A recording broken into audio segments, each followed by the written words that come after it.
go.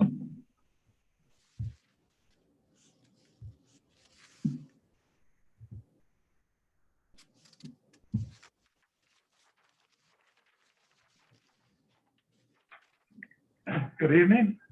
Open the meeting tonight, and would all who wish join me in the Pledge of Allegiance. I pledge allegiance to the flag of the United States of America and to the republic for which it stands, one nation, under God, indivisible, with liberty and justice for all. We have one proposed agenda adjustment to add item 8B, approved Bowman change order. It's larger than 25,000, so it comes to the board. I would make a motion to adopt that change to the agenda. Is there a second? Any further adjustments or requests for changes to the agenda? We'll go ahead and vote. Staff is unable to be with us tonight, so I guess actually we don't have to do a roll call vote. So all those in favor of the change to the agenda? So it passes 4-0. Next up, we have the minutes. I would make a motion to approve the minutes from January 18th as presented. Is there a second? I'll second. Any discussion or corrections? Seeing none, we can move to a vote. All those in favor of approving the minutes from January 18th? Okay, it's passed 4-0. Next up, we have warrants. I would make a motion to approve payroll warrant 15, regular warrant 15, ban warrant 20, sorry, yeah, ban 20 warrant number 14, sorry, and the capital improvement warrant. Is there a second? Second. Any discussion or questions? All those in favor? Passes 4-0. We now move to public comment. Is there anybody who would like to make public comments?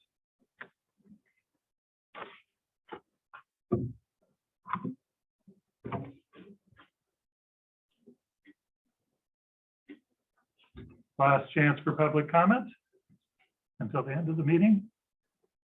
Okay, we'll go ahead and move on. We'll start with acknowledgements. Jake? Yeah, I'll just continue to acknowledge Officer Lesky for helping out with traffic control, both mornings and afternoons, especially during this cold weather. I had my daughter drive after school today, and I said to her, if it wasn't for him, we'd probably be sitting here for 20 minutes, a half an hour waiting to get out of here. So thanks to him. Yep, thank you. Don't think I have anything to add, Patrick? No, this time. Mark? I will kind of just to build on Jake's acknowledgement of Officer Lesky for his traffic direction control, passenger walker safety. I witnessed him this morning almost get clipped out in the crosswalk, which is not good. So acknowledgement to him, but and I'm sure it wasn't someone who's watching the meeting, but if we could be careful. Snowbanks are incredibly high right now, so you get little kids, but also, I mean, Ed's not little, but I mean, you see him, but I'm telling you, it was way too close for anyone. So thanks to him, but let's be mindful out there. Thanks. Meredith? I would just continue to acknowledge the school community at large for the collective efforts to continue our school year in the way that we would like, in person, the way we feel like it's important for our students. And so it's been no small feat lately to be able to cover all critical aspects of school programming and just acknowledge people who are jumping in to do things that are not things that we ever really have to ask them to do to be able to continue on some days in some schools. So it depends on the day of the week where we have the most stress, but we've had some days that are pretty stretched lately. So acknowledge everyone for their contributions to help keep moving us forward. Okay. Next up, we have reports. Start with Kristen. Hi, everyone. I can't believe January is over. Like this morning, I thought it's February 1st. Not that January didn't feel long some days, but really you blink and it was over. So happy February, everyone. So things are going along great at ASA. As Meredith indicated, it's been a little bit tricky some days, but I know at the end of my board report, I can't stress enough what an amazing ASA community we have. You know, you ask somebody to help out with this duty or help out, you know, with this little one, and they just jump. It's amazing. And it's definitely a group effort to keep things going every day. And it's just very much appreciated. So we've had some really neat things happening lately. The ASA Student Council held twin/multiples days. It was pretty cute to see all the different outfits. And I loved it. So on the next page, I have Mr. Soderberg and Mrs. Dill and Mrs. Kreutz. They were amazing as triplets. The ASA Show Choir is practicing, I believe it's on Mondays and Wednesdays, and I cannot wait to see what's going to come out of that. That's awesome.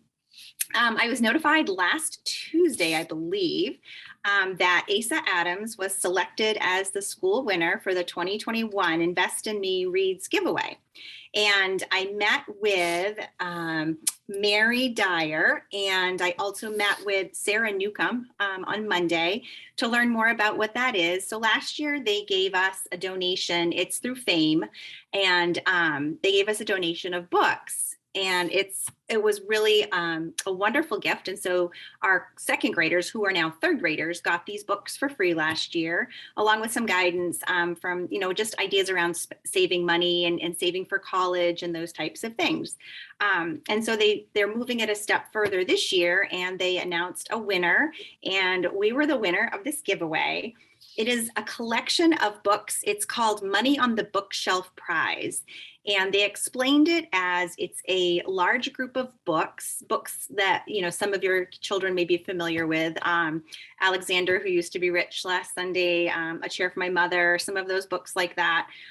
They're giving this kiosk of sorts, or this bookshelf of sorts, with all these books as a donation. We also won a meeting with the author of, let me just see which book it was. I think I wrote it down. Oh, Those Shoes. And so she's going to do a virtual visit for our second graders and maybe third graders. We're still talking about how that's going to work. So that'll be exciting. And they talked a little bit about coming and doing some sort of, you know, like as they hand off the book, some sort of maybe a PR thing of some sorts. And we talked about maybe doing that in late April, but I'll keep everyone up to date on that. But it was really cool to be the winner of that in this state. So that was exciting. We got some good news last week. And as I showed in the report, teachers are continuing to just do really innovative, cool things. I got to see Mr. Soderberg's kiddos making Play-Doh, and then they used that later on to write some great stories that they shared with me, which was awesome as well. We had a full day in service on January 12th, and we got to have a visit from Bethany Mitchell, Deborah Taplin, and Kelly Wogan, and they are from Acadia Hospital, and they are an outreach program that comes and does this learning opportunity for us. And they shared a PowerPoint around tips and strategies for supporting trauma-informed classrooms. It was a great discussion. There were great questions, which just kind of led to, okay, what else can we do? Or what else can we do for the health and well-being of our staff? You know, what can we do next for that? So we're talking about, you know, what's another opportunity for them to come back and visit with us again. So that was great. We really appreciated that. We also had a presentation from Meredith Diamond and Shauna Goodall and Meredith Higgins about the work that we'll be doing around the equity audit. So we're excited to get started on that and learn more about that. And I think that is just about all for the month of January. Great, thank you. Any questions or comments? All right, we'll move on to Richard, middle school. Good evening, everybody. I wanted to start by talking about our 8th grade Step Up Day, which is happening tomorrow. So hats off to Mr. Buhner and Lisa Pelletier, the OHS staff, particularly the guidance staff at OHS, for organizing things. And our 8th graders are going to visit OHS tomorrow around 10:30 and stay through, have lunch down there and stay through the end of the day and kind of begin to understand their routines. And then in a couple of weeks, we're going to have another visit from the OHS guidance staff and so students are going to have the opportunity to sign up for classes. So we're excited to for our 8th graders to have this opportunity and you know, to kind of help them move along down that road as they progress in their education. So tomorrow is a big day for our 8th graders.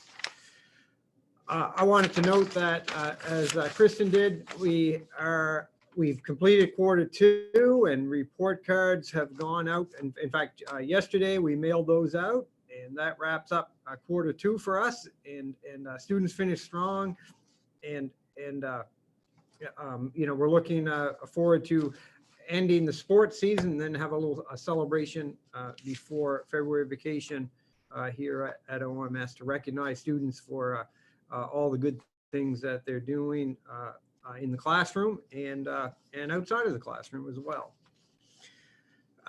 The recent snowstorm that we had kind of reminded me that I wanted to say a few words about our physical education program tonight at OMS. With all the new snow, our Mr. Kirkpatrick and Miss Esplin, our PE teachers, are getting students outside, and they're doing all kinds of great stuff, snowshoeing, Nordic skiing, ice skating, sledding, etc. And they're really building those skills for lifelong learning and healthy habits for kids. Their lessons are aligned to the main learning results, health and physical education standards. And I think more importantly, you know, they're instilling that passion for outdoor activities. So our 6th graders have completed 3 weeks of aerobic sledding and snowshoeing. 7th graders have been cross-country skiing and ice skating, and our 8th graders have been ice skating and cross-country skiing as well.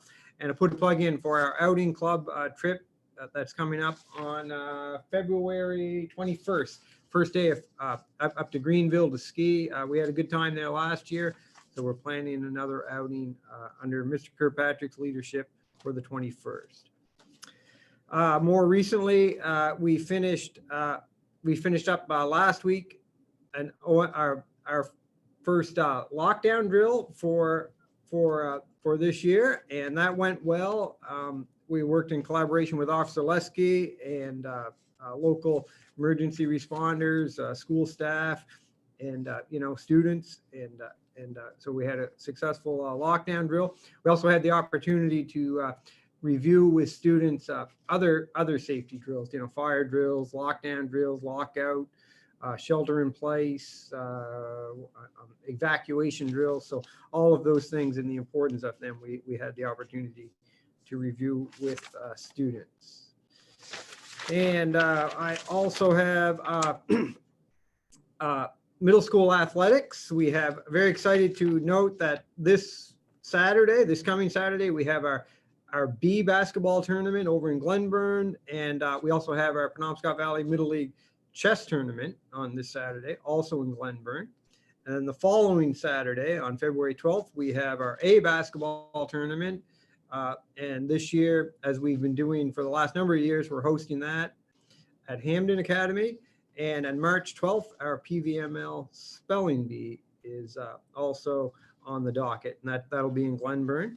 And I put a plug in for our Nordic ski team. They've been attending races, and I included a picture in the board report of our students at the Maranacook race on January 22nd.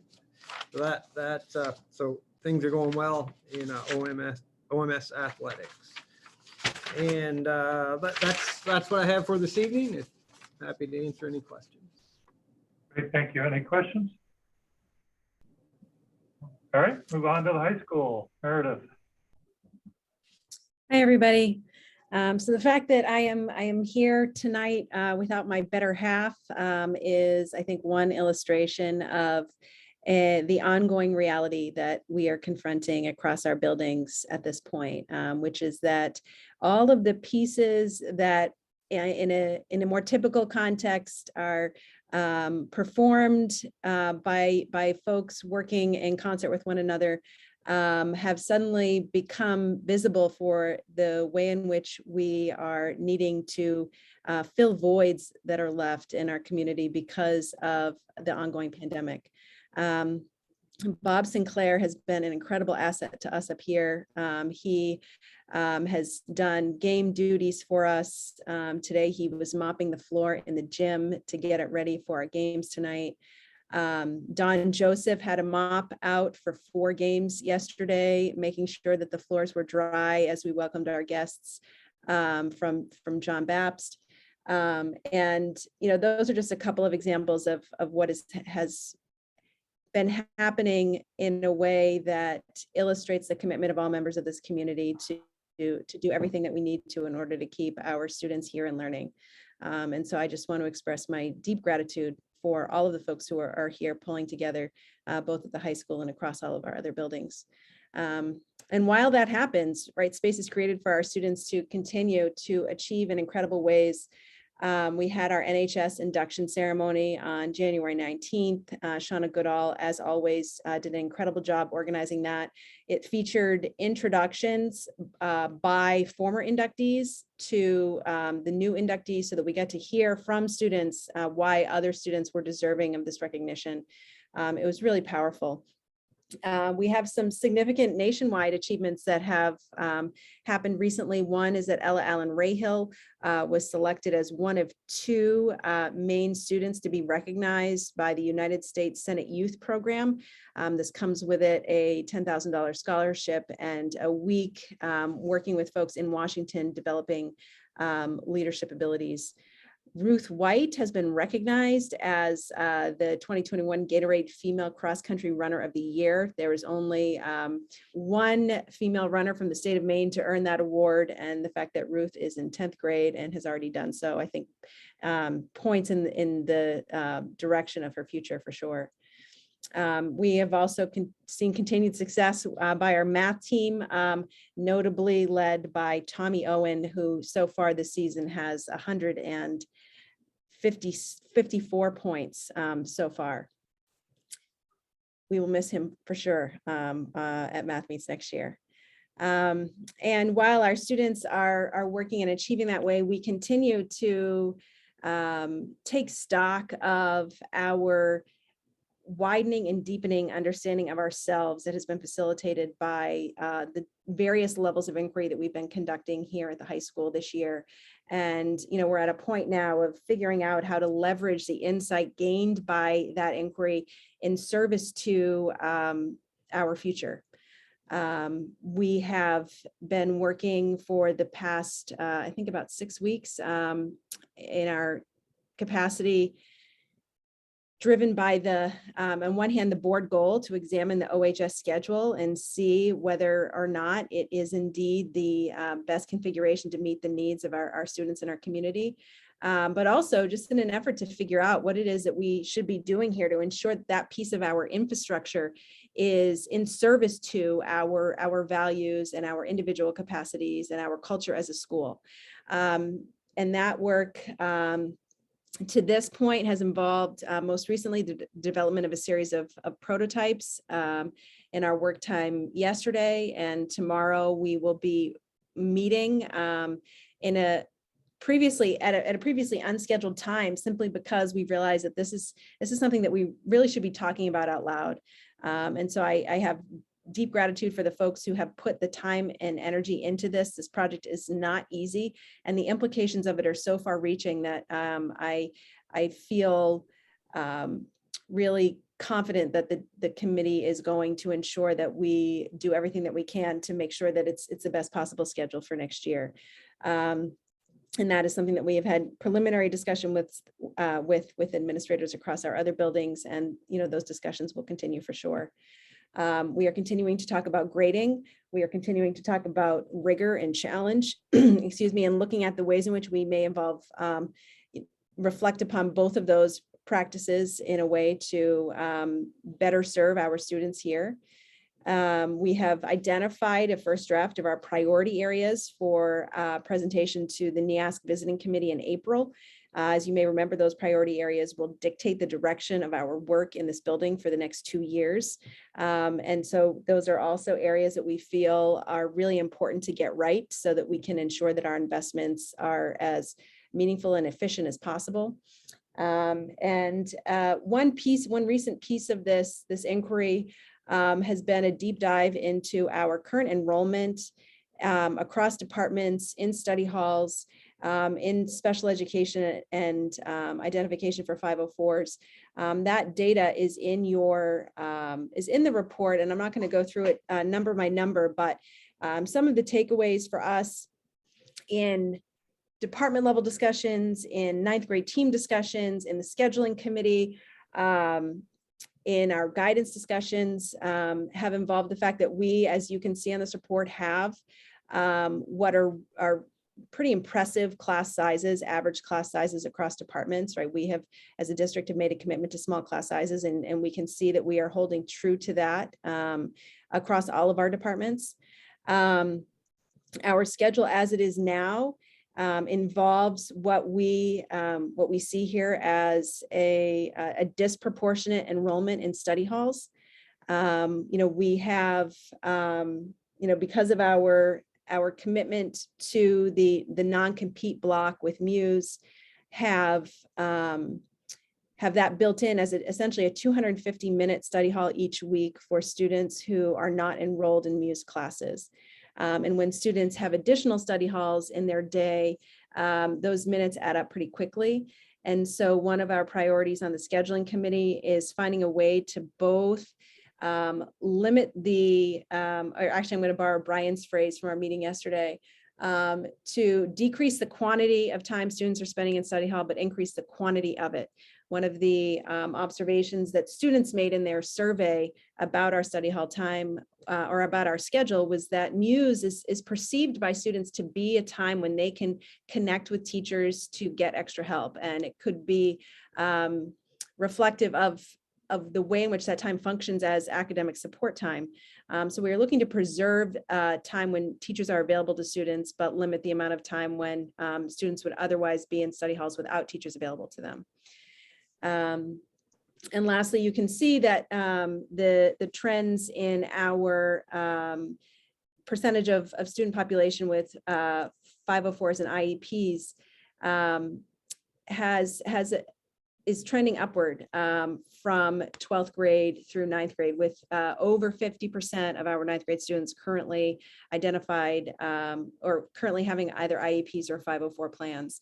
In discussions with special ed staff, one observation was that students, or one of the goals of our programming, is to equip students with the tools and strategies that they will need for success over the course of their years here in a way that leads to de-identification for IEPs in 11th or 12th grade and movement onto 504. I haven't had the chance to do a deep dive to see the degree to which that contributes to the numbers that you see there. But as we plan for next year, this is obviously a population that we need to elevate in our consideration for how to best meet the needs of all students in this building. That concludes my report for tonight. Thank you. Any questions? Nope. We'll move on to the superintendent's report then. Thank you. I just want to follow on with that last item from the high school report. As you recall, we look at class sizes different times of year. This is the time of year where really the high school has just had a significant change for the new semester. So that's why we asked just the high school to include that information in their report. We will be bringing a projection class size report to you in the budget process, probably in March. So you'll have a complete look at what the projections look like for next year, preliminarily, of course, at that time. But the high school data, I thought was important for you to see as we start the new semester, especially in light of the intersection of that information with their discussions around their schedule. So I applaud the work they're doing to investigate the schedule and what we need to consider moving forward to serve the needs of our entire school community in the best way possible. This is also the time of year when we start considering calendar for next year. We've been working on drafts, and I think I'll be ready to share a draft calendar at the next meeting. So that's coming. We have received the UTC draft calendar, the regional draft calendar that we have to comply with a certain degree of alignment. So that's something that we use as kind of a reference point as well. And we, some of you serve on our JPDC committee. We got great feedback from staff on that committee back in the fall about calendars. So we've tried to incorporate feedback and alignment with the calendar, regional calendar in the draft. So more to come on that.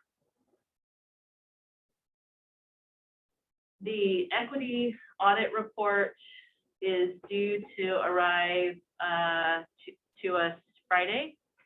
And we have a meeting with Equity Alliance on Monday. When we last met with them, we talked about a workshop on the 15th of February, and asked them to, if they could come to be able to answer questions. And I think it would just provide a better discussion for us to have them with us for a workshop. They could do a 5:30 workshop time rather than, we had talked about a 4:30 workshop time that would give us maybe a 5-10 minute breather in between the workshop and the meeting. So I wonder if the board would be available to do a 5:30 workshop on the 15th and then start our regular meeting at 7 p.m. So it just pushed the regular meeting back an hour, if that still works for Equity Alliance, if it works for you. Okay, I'm seeing nods. So we'll pursue that scheduling with them to try to lock in that timeline. Meredith, does that align with what you remember about their availability? Yes, exactly. The other thing I just wanted to mention to you, I know you've been included in a couple of emails where, and I actually sent them to the school community around our staffing shortage, just mentioning that we are exploring ways to try to attract substitutes and plan to bring some ideas to the next meeting. It's hard to keep up, right? We studied rates in the fall to bring you the recommendation back in November to adjust our sub pay. And I think we're already being outpaced at that new rate. So that, along with some other ideas just throwing around, I want to bring you, because it's it's something that we have to compete with, not just districts around us, but what can an individual make to go work at, Dirigo Pines, or, local restaurants, or, other establishments around the area. So we're trying to think about how we can be more attractive. On the one hand, there's, trying to incentivize pay to attract candidates, but I also hear from districts who say, we boosted up our pay and we still don't get candidates. So, I think we have to have a multi-pronged approach, and it's not an easy bar to pass, right? You have to get the CHRC approval, and that's you have to pay for that, and then you wait. And so there's just multiple barriers, I think, that all districts face really around this, and certainly we're no exception. So I know Mark's passed along some good feedback from just articles he's read. If you have good ideas, please send them our way, because I think, it's just been a year where we've had the shortest sub list we've had in recent years, and we had probably greater needs than we've had in recent years. So it's been a difficult kind of set of circumstances to face. Are we paying for the CHRC tests? People take that? I Are we paying for the CHRC tests? People do take? not. Okay. That's like $55, right? There are two fees, and I think one part of it's 55, and I think the other part might be around 30. Oh, the other part's 15, so it's a total of 70 then. I mean, that's not necessarily a huge barrier, but that might be a barrier we could remove that wouldn't Yeah. cost too much. Right. Yeah, that's one thing that I've been thinking about, to see if that's something that might attract candidates. because that's really the primary barrier to get people in the door right away. It kind of screens people out who are hoping for something more immediate, and you have to make the appointment and get it and just go. That really can't be changed, that part, but maybe paying for it. So if you have ideas, pass them along. Everything else is further down in the agenda that I'm going to speak about tonight. So unless you have questions, we can. Any questions on the superintendent report? Nope. We'll go ahead into discussion items then. First one up is COVID. Here, I listed the return to school plan.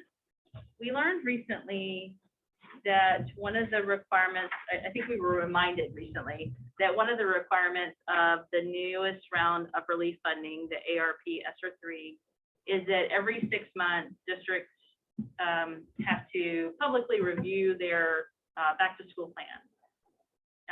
And just really put it on a board agenda, discuss it, make sure it's relevant, current, and have it posted on your website. So Brian and I took a look at it. You may recall that we really made an effort to try to write this to be a plan that would sustain us through the year and not have to constantly go back and revise this plan. And I think the good news is that when we reviewed it, we found it to be pretty much still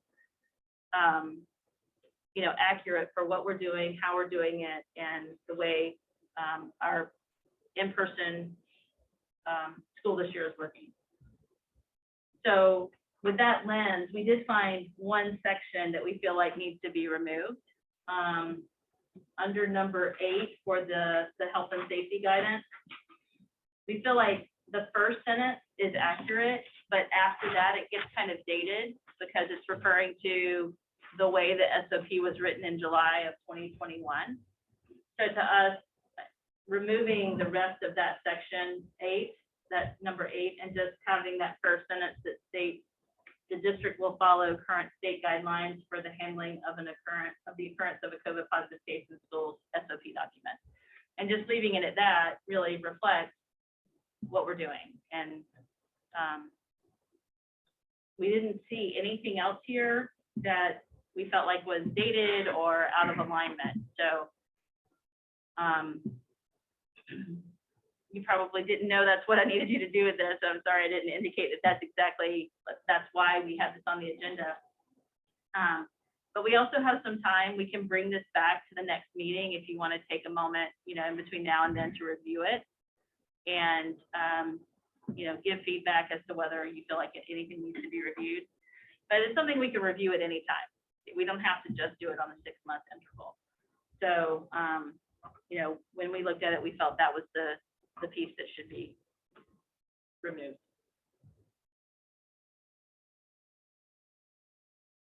Anybody have thoughts now, or we'll go ahead and take another meeting, 2 more weeks to look? I didn't know what the purpose was, but I did review it today, and that was the one section that seemed to me to be out of date. I didn't notice anything else.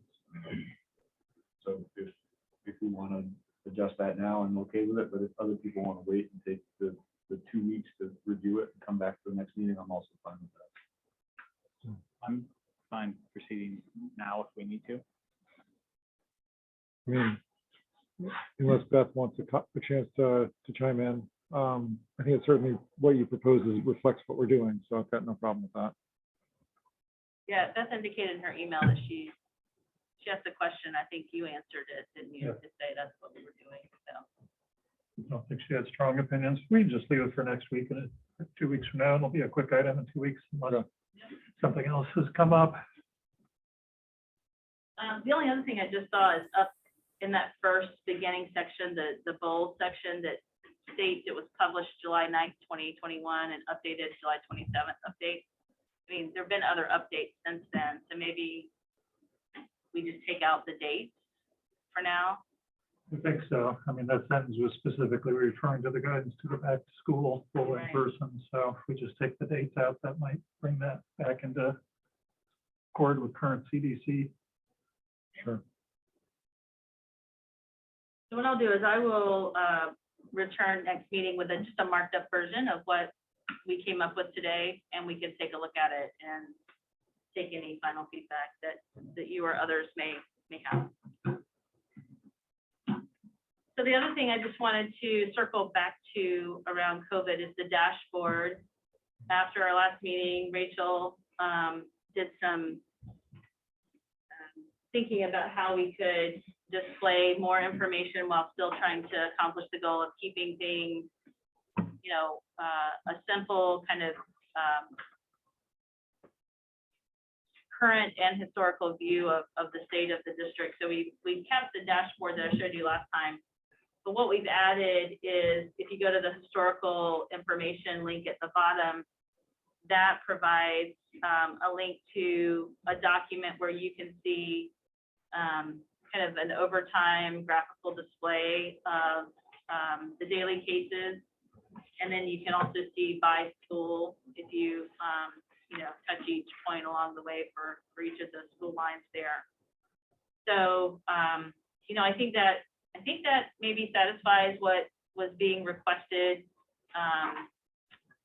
in the meeting. And I feel like, you know, this is something that doesn't overwhelm the dashboard and get into the weeds for people who aren't wanting that, but then provides it for people who are interested in that. So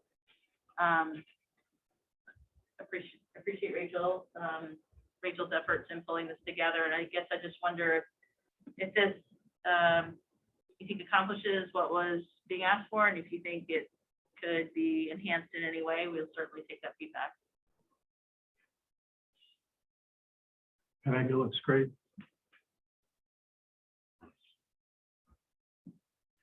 I really appreciate the work you went into doing that. I think the way that trends are presented is very helpful, and I really appreciate that that's broken out by school and then total for the district. So thank you very much for putting work into this. I'm the kind of person that always wants things more granular, but I think that this really accomplishes the overall goal that I was asking for, and appreciate that. If you look at the second tab, the alt tab at the top, it has like the updated, like if you want to graph your own data, you can play with it in different ways. I mean, I love playing spreadsheets and stuff. So, yeah. The only thing that I think we don't get from this that we were getting from the emails is, I apologize, I'm getting less sleep than usual, but am I remembering correctly that we would have, like, before we would have data on how many cases were the results of pooled testing versus outside tests? And, you know, I feel like it's interesting to know, like, what the pooled testing is catching versus not, right? yeah, But again, I'm not trying to make work for anybody at this point. And I think that you've accomplished the overall goal. And I think there will be always people who want more and more and more information, but I don't want that to be the focus of people's effort when there's so much other work that has to get done. Yeah, one of the things that I decided that I'm going to continue doing is sending out kind of the weekly, when I have the pool test results for the week, to send out kind of a weekly update of what was the result of that. And this week I pointed again to the dashboard because I got some feedback that people had missed the step, that the communication that we were communicating through the dashboard, to reminding people we're not sending out the daily emails anymore.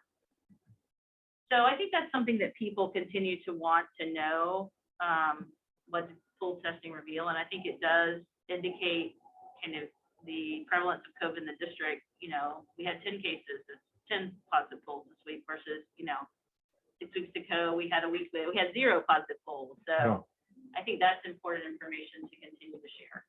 And so I think doing it through the email once a week maybe would satisfy what you're looking for. I think so, yeah.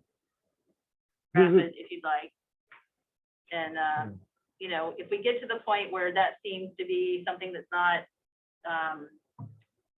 you know, as like it's not changing as much, there's not as much information, variance in the information, we can think about if there's another way to share it through another graphic. Thank you for doing that, because, you know, there's a big difference between you got 10 cases in a school in 10 positive pools versus you got 10 cases in 1 positive pool. That's a very different situation. One of them indicates community spread. The other one indicates we've got a problem in a classroom. So I appreciate making that available weekly as well. Well, I guess, you know, I would encourage people to be careful not to try to connect dots. If we have 1 positive pool and 10 cases, it doesn't mean those 10 cases are from that 1 pool, right? It might be that we have 9 cases that are from, you know, Right. other places of people that are not participating in pool testing, just depending on, you know, the I don't week. think we've had a pool like that all year, right? I'm No, sorry. it's, We haven't had a pool like that all We year. haven't had a pool No. like that, but we've had a couple of classrooms that had a lot of Right. cases in clusters, but they didn't all show up at once on a full test. I think the most we've gotten from 1 classroom in terms of follow-up testing was 2 positive results in the pool, like when we did the rapids. I think that's what the most we found. I mean, sometimes we find 0. I think most often we find 1. So anyway, I guess that's just something I would caution people not to draw lines that maybe aren't necessarily there. So we'll continue to do this, and I mean, one of the things we're going to just continue to think about is, as you know, we get more days in this dashboard, you know, is the graphical display looking like, you know, someone can read it and interpret it, or do we need to kind of display it a little differently? But seems to be working well for now, and I think it gives good information. So that's all that I had on COVID tonight. Okay. Are there any questions? Oh, one other thing, math. Since we last met, we've been, you know, we took an inventory of our masks again to kind of see what we had. None of our masks, or none of our surgical masks are ASTM. Those are actually not very common. I'm finding in like the places that are available to schools, or like the DOE shipment. All that we have right now, these are from the DOE shipment we got this fall. And so we've looked around to try to find masks to be ready to replenish our supply. And at the same time, the DOE was exploring whether they were going to stand up their distribution center again to get PPE out to schools, or masks, or what people were asking for. Or they decided that would not be feasible. Instead, they're giving each district kind of a set allocation amount to just purchase more masks themselves. So we got around, I think, $2,200 in our allocation for mask purchases. And our primary need, we're using a lot more masks at the high school than any other level. And so we are ordering around 400 boxes of more adult size, the standard size surgical masks. We were able to get the ASTM1 masks for that order. And these and the ASA ones are both 3-ply masks. And when I did some digging, I think they both have a not an ASTM rating, but a rating for through the FDA that's not ASTM. I'm not sure. I'm sorry, I didn't write it down, but there's kind of a you know, a standard that the FDA says they're meeting for. It was in the upper 90s for, you know, keeping particles out. So we're going to, you know, use the supply we have at ASA, the child size masks. We have a lot of them. And I think to Karen's point last meeting, you know, and I don't know that there's been a shift since we've, you know, encouraged people to use these style masks. But last time I talked to Kristen, they still just, you know, they're not going through them at the rate we are up at the high school.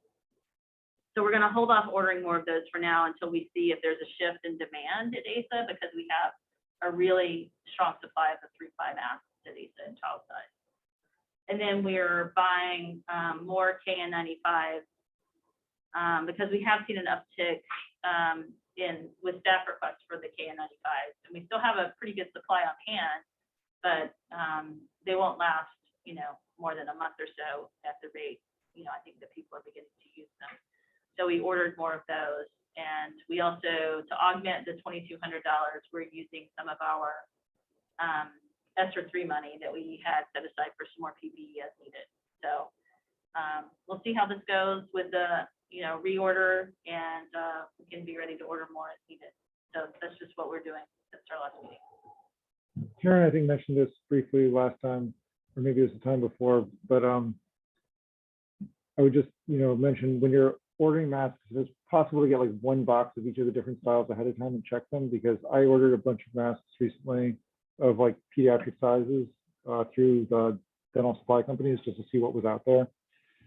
And I actually found that the ASTM level 3 masks in pediatric sizes, the nose wire was so stiff that with the shape of kids' noses, it wasn't actually sealing well against a child-sized face. So it was actually like the level 1 masks were a much better, tighter fit, therefore much more effective. So it's kind of, I think it's an area that's not as well developed as the adult masks. Right, yeah. So there might be a lot more quality variation even within the same standard. Yeah, that's a good tip. So we didn't order those yet because their supply's good, but we might check out a couple of different vendors, because I can imagine that there's probably great variation in those. They're maybe not as, there just aren't as many on the market, is what we're finding, for I think obvious reasons. So I think the ones we have served well. I think I haven't heard any complaints from Mesa. I don't know if Kristen, I don't have that screen up right now to see if she's nodding or anything, but since those aren't ASTM rated, I think we would look to get something ASTM rated when we order more child-sized masks. So it's probably wise for us to go ahead and order a couple of boxes in different varieties to see what we can get. One thing we found is, different vendors' quantity available right now. There's quite the demand for masks, and so we don't want to order something that we know we can't get enough of should we need it. So we'll keep looking and spend a little more time with that.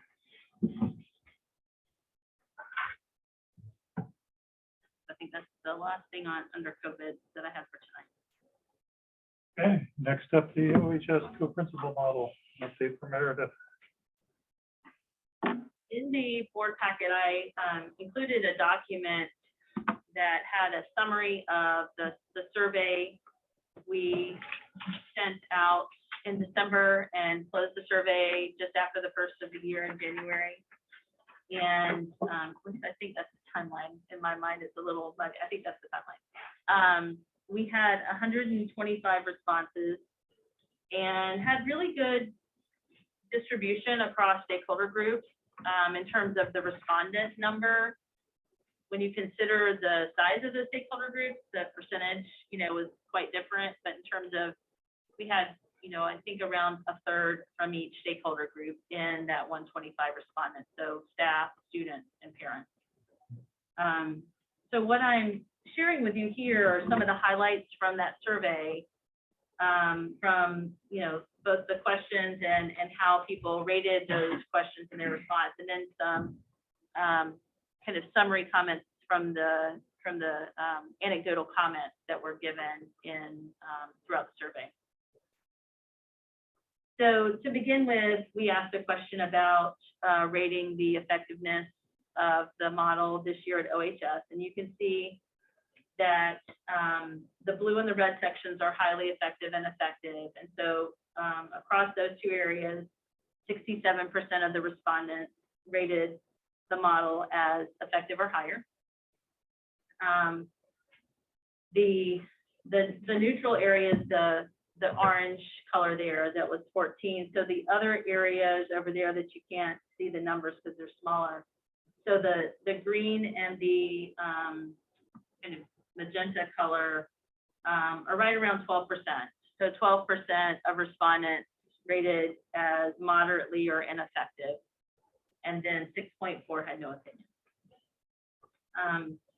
So, you know, considering the neutral category of 14.4, and there are people here that know a lot more about Likert scales and what to do with that neutral response than I do probably, but the 67.4, the 67% was, to me, really affirming that people feel like the model has worked well this year. Moving to the next two questions that asked, well, first asked if the respondent feels OHS is benefiting from the co-principal model. Similar response rate, slightly lower, 58% agree or strongly agree, and then 12% are in the disagree or strongly disagree realm for their response. Has a larger number of neutral, which is interesting, and around, you know, I would say around the same number of no opinion. So with the last question, do you feel the co-principal model should be considered for next year? It's right at 60% yes, and then 19 not sure, the 15% was the no, and then no opinion is the much smaller group. So I feel like through all of these, pretty consistent results, you know, 60 to 67%, kind of the range there of responses feel like the school is well served. And then around, you know, 12 to 15% with, you know, feeling like it's not an effective model. And then you have the group floating in between of that, in between those kind of polls. Some of the themes from the comments, you can see that on the second page. There was a reoccurring comment or set of comments around communication, feeling. Did you not have a second page? It wasn't in the printed version. It's Okay. it's in the online version. Okay. Yeah. Communication was seen as a strength, and I don't really think that has to do with the model. Personally, I think it has to do with how it's being carried out this year. But I think that also was a theme that I saw from the comments, in that there was a lot of feedback around the two individuals who were in the role are really making it work. And while some people said, I'm not sure how this model would work with other individuals, there was comment about the individuals we have are really, you know, overcoming this, where there might be challenges with a model like this. But communication was viewed as an overall strength from all stakeholder groups. Another theme in the comments was around the time that we're in and the challenge of shifting leadership at any school. A second year in a row would be challenging, and so there was that comment of kind of let's not rock the boat when, you know, the boat's rocking for lots of other reasons right now. Let's try to keep things steady. So that was a comment that was consistent through a lot of the respondents. In terms of kind of thinking about some of the questions, one of the questions asked, what might people have for feedback? Is there anything that needs to be changed? Is there anything about the model that you think should be examined?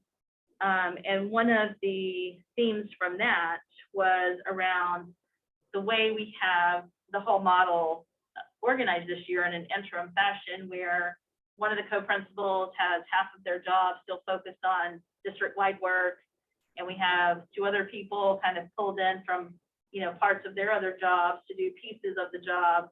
And then, you know, the other co-principal is taking on a set of responsibilities, you know, given that the other co-principal is really only available half time to the school. So this whole, where people are, the way the responsibilities are divided, it kind of goes to the next one. People really feel like we need two leaders who are solely focused at the high school.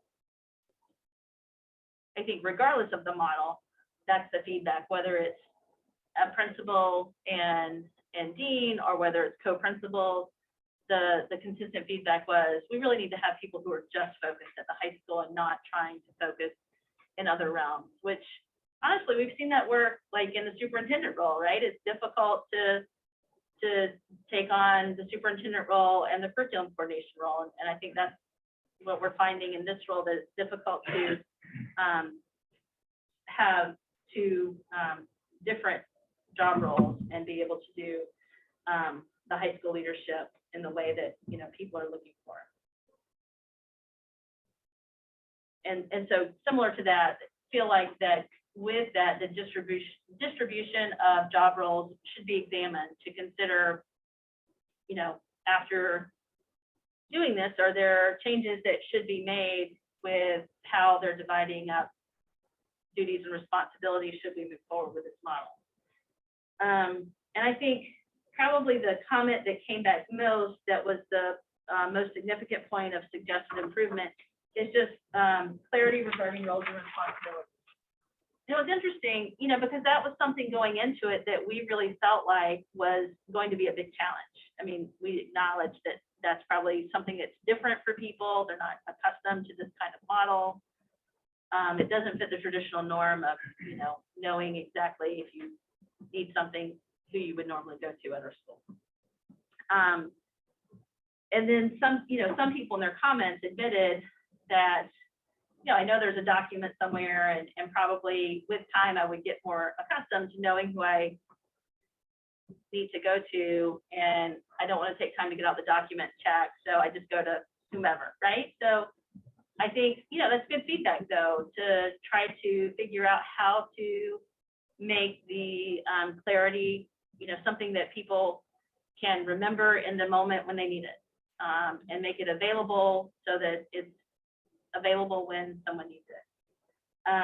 So, you know, I think that none of those, nothing in the comments from the survey, which is where I think, I mean, the overall charts are really helpful and informative, certainly, but the comments are equally informative for me. There was nothing in the comments that really surprised me or surprised our co-principals.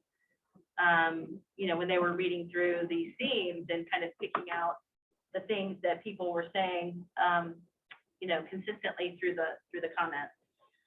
I'll say that, you know, overall, the comments from the survey were just very, you know, affirming of the people in the role, making it work, and that, you know, whatever we do, they want to make sure that, you know, the people in the roles are supported and not running away saying, get me out of this district who's asking me to do this crazy model, right? They're wanting to make sure that the people in the roles feel supported and feel like this is a sustainable model for them to be involved with should we continue. So Meredith and Sam and I have reviewed this information in depth and had, you know, several meetings to discuss and consider it. And, you know, taking this feedback, I talked with the faculty last week to share this feedback with them and tell them that, you know, based on this feedback, I'm at the point where I feel like it's time to make a recommendation to the board as to how we move forward next year. And I agree with much of the feedback that you see in the themes from these comments, that I don't feel that a change in leadership is beneficial for any school right now if you have leadership in place that's working. And I think I can say that, you know, supported by the feedback from the survey, that we have leadership that's working at the high school with some adjustments that we all have, you know, agreed we need to make if we're going to continue down this road beyond this 1 year interim that we kind of placed. So tonight I bring you that recommendation that I'm ready to say, moving forward for next year and into the foreseeable future, that we continue with this model. And, you know, I don't think that I could say that this is the model that we'll, you know, want to have in place at OHS indeterminately, right? Just, I think it will always depend on the people in the position and how it's working. as to, what we need for the school. But I think it brings many benefits to the school to have the two leaders we have there right now continuing in an organizational model that focuses them completely in the high school.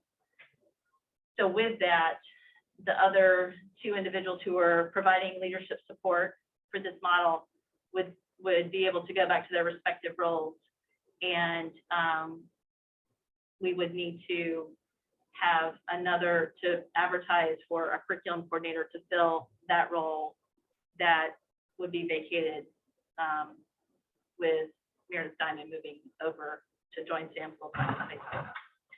So that's kind of the summary of the information that we have. And when Brian and I were talking about this discussion, I think there are parts of this discussion that, I hope we can just have right here. Sorry, we have to make sure the monitor goes sleep. That we can have in open session.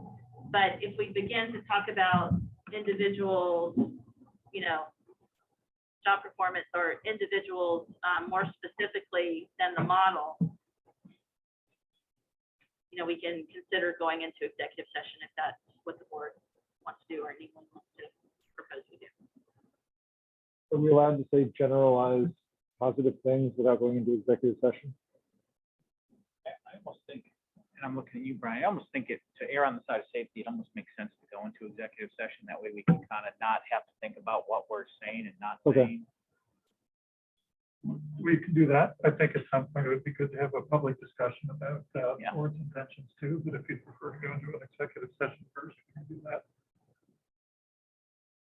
Oh, is that okay? Seems like we're gonna have an executive session under 1 MRSA 405-6A, discussion of confidential personnel matters. Is there a second? Second. Any discussion? All those in favor of the executive session? 4-0. And we don't have any board members online, so we can just pop over there, We just right? pop over there, yeah. Okay.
We're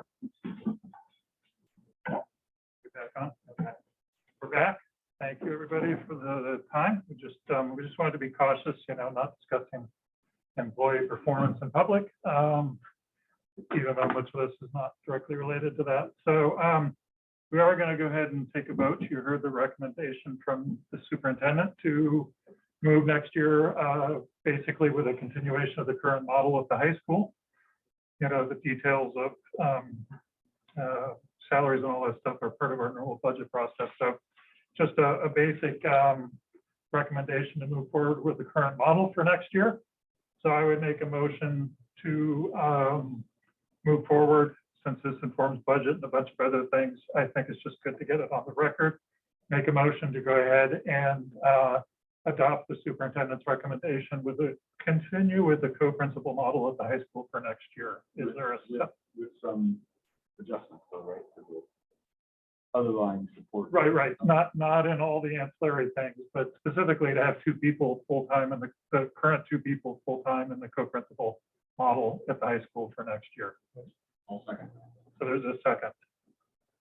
I'll just say that, when things work, you keep doing it. And I think that's what the survey showed, and that's my own individual impression. It's a really bad time to switch horses anyway, but when things are working well and it's a bad time to switch horses, it makes a lot of sense to me. So that is my thought. Anybody else want to weigh in on it?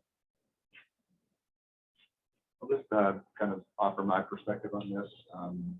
I'm opposed to this model. It is no way, shape, or form a reflection of the performance of the individuals in those positions. I think they've done an excellent job, and will continue to do an excellent job as long as they hold those positions. I do worry that if we were to change one or both individuals in those positions, success in this kind of model would be very difficult to achieve.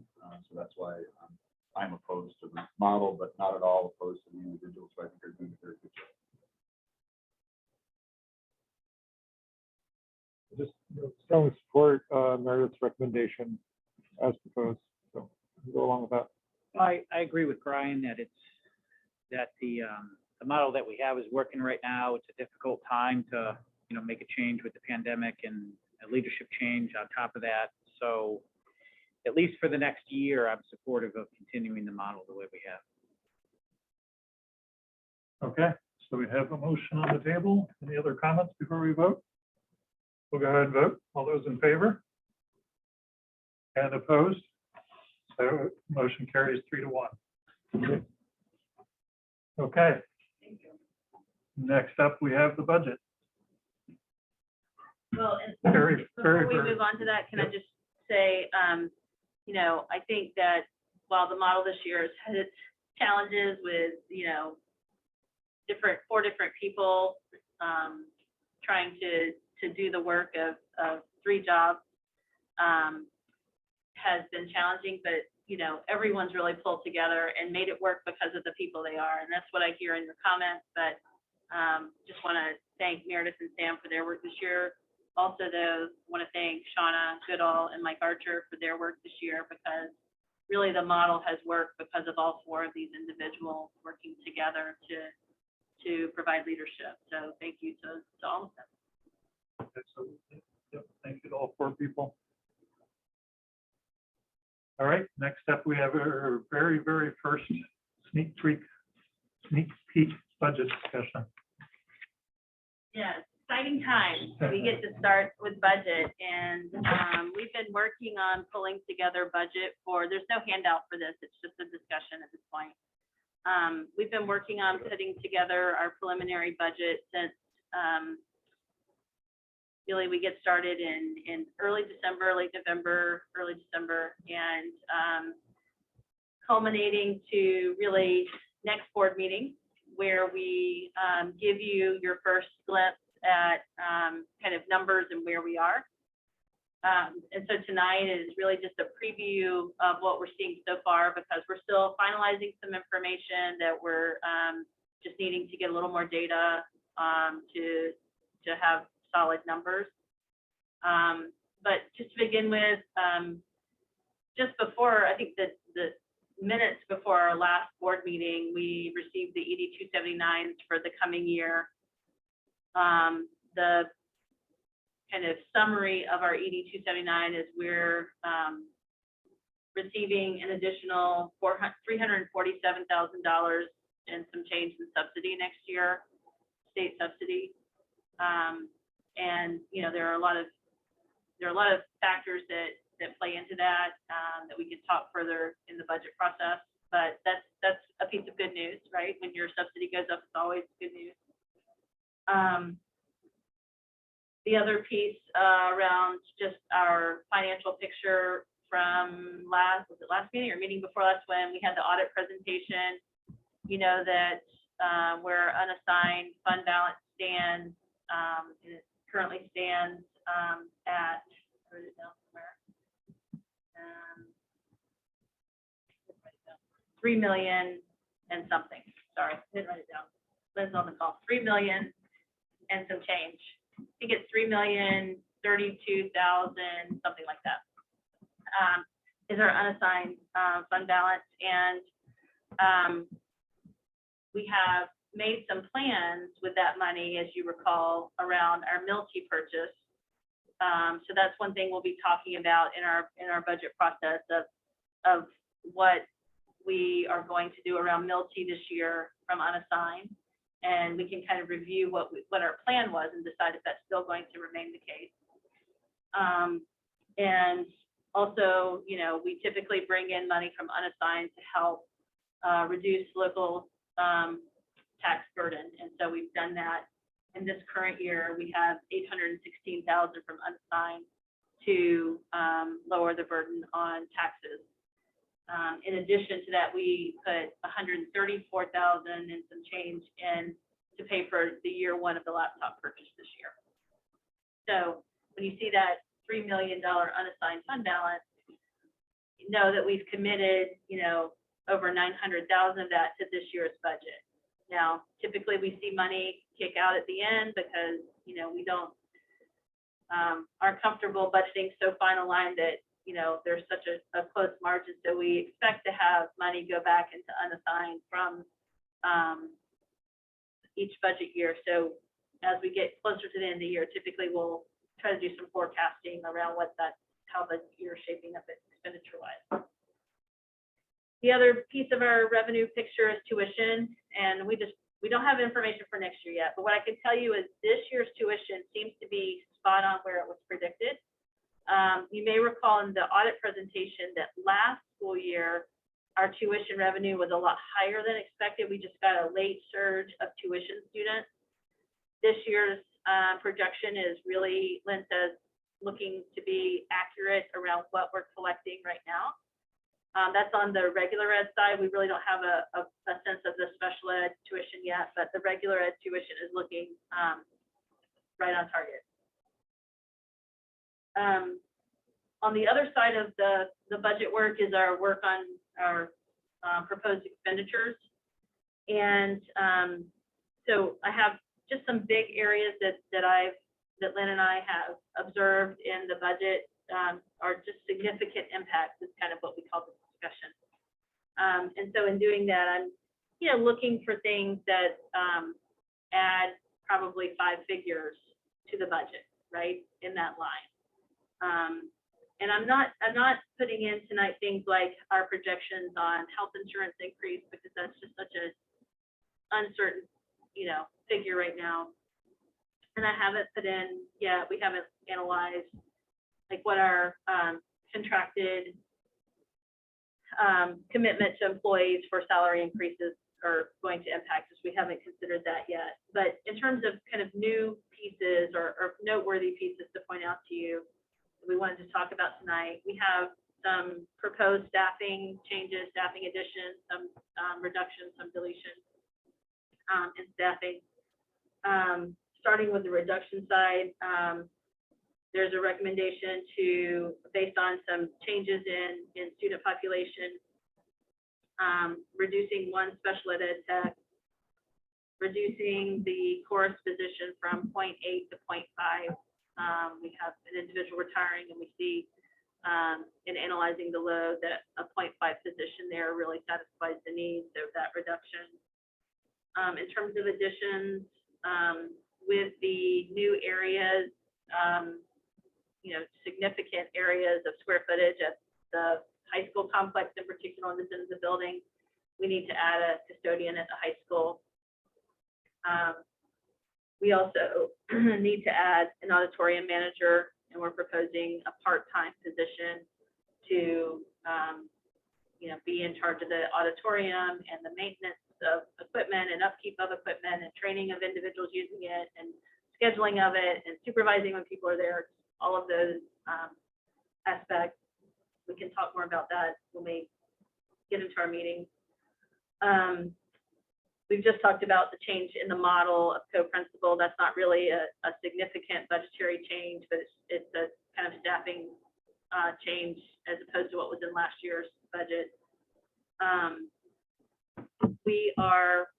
It's being proposed to do some shifting in our speech language pathologist staffing, and the net effect is to increase by 0.2 position to increase our capacity with speech language services in the district, which is really justified with the caseload that we're seeing. We talked a meeting or so ago about our social workers and the demand that we are seeing for social work time. We're recommending adding a half-time position. We currently have a half-time position we share with another district. We feel like we need another half position to meet the need that we see for social work services.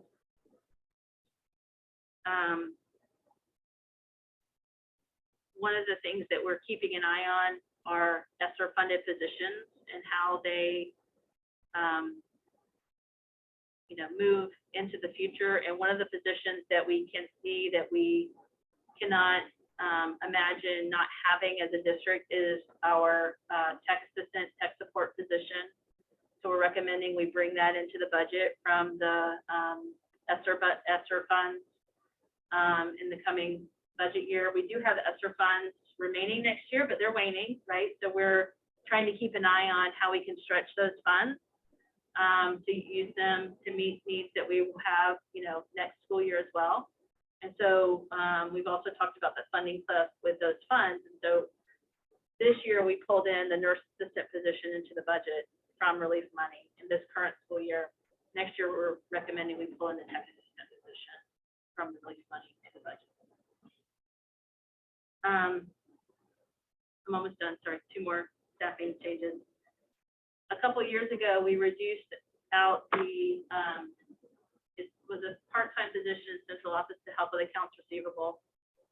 And we did that with kind of the high school administration communicating there was capacity to help support that need in their office.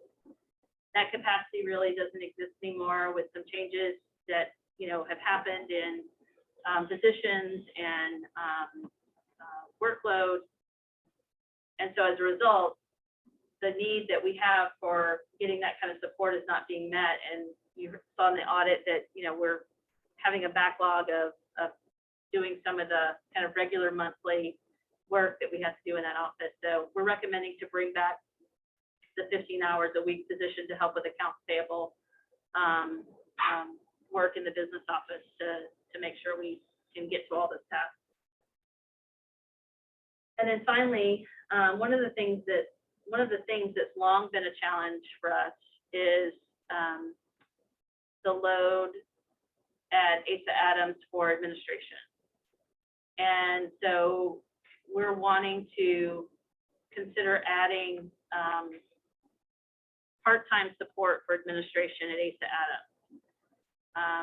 And we're still kind of considering how that might look, but it might be someone who's just working part-time, or it might be someone who's working part-time in that capacity and working part-time in another capacity, just depending on the applicant pool. So we just feel like that position and the scope of the size of the school, the size of the staff, is something that over time we've heard this feedback, administrator after administrator, that it's really not sustainable. And so we want to address that. So that's another need that we are considering and have put a placeholder in the budget to consider how we might support that need at that school.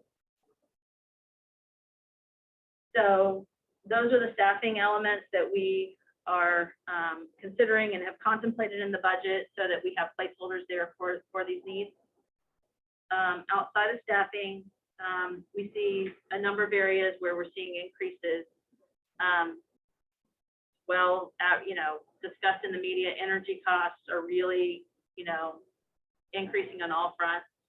And it's a little hard to get a handle on exactly what it's going to be, so it's just projections. But in our research, it's going to go up on all fronts.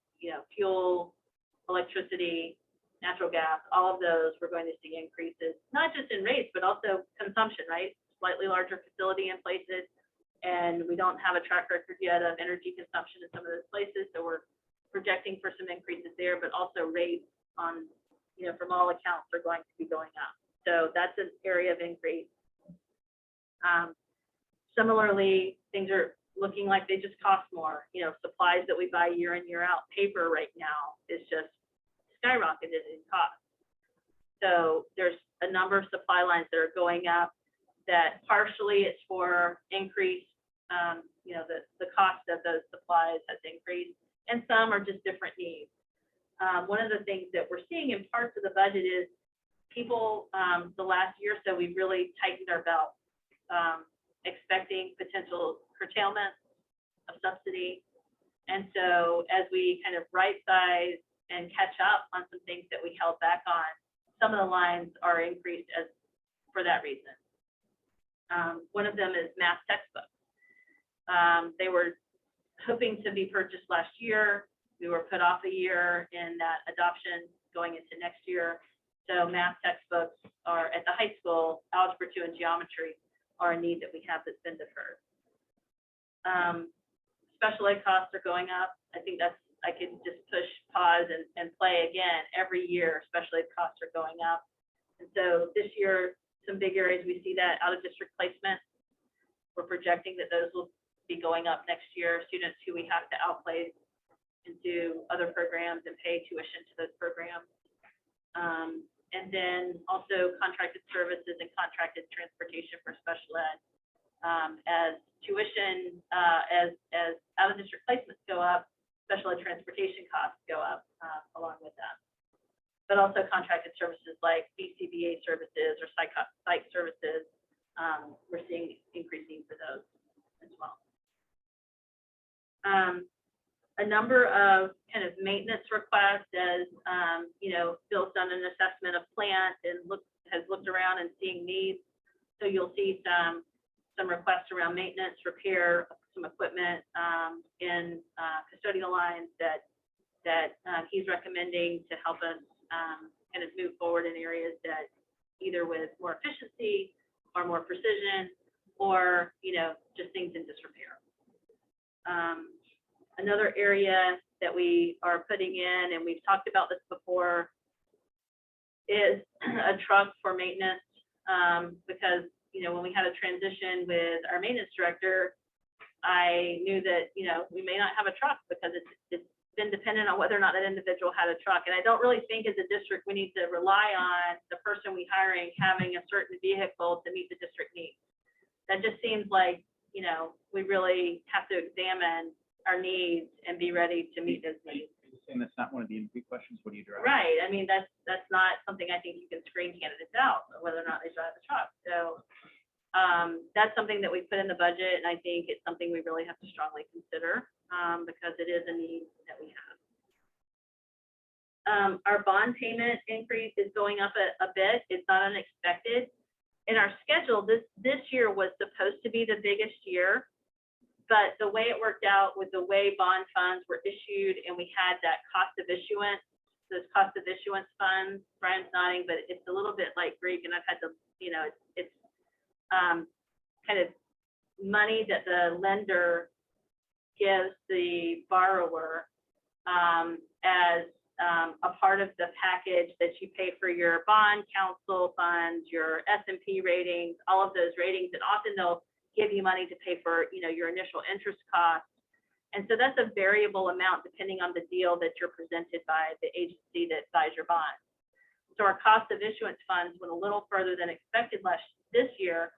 And so we were able to use some of those to offset this highest year this year. But next year, you know, we are out of cost of issuance. So we go back on schedule with our bond schedule. That's probably more than you need to know. But next year is the peak. And then we peak again in 26, 27 when we do the final financing of the band that turns into another band that turns into the last little bond segment. So it's about 49,000. That's this little peak in the bond cost next year. Laptops, again, we talked last year about wanting to this year do the 6th grade refresh or into next year because we can get state subsidy for either 6th grade or 9th grade in the 2nd year of Milty. And 9th grade is really not an option for us because of our tuition students. We would have to get agreements from all of our sending communities to send us their Milty money, which they're not going to do. They're going to use it for their 6th grade program. So we're going to use Milty to refresh our 6th grade laptop this coming year. So that's another thing added to our payment we have for the 9 through 12 devices we purchased this year and our 7-8 devices, which are under a 3-year contract. So all of that will be rolling together in a total amount to share with you to consider for the unassigned fund balance subsidy of that cost.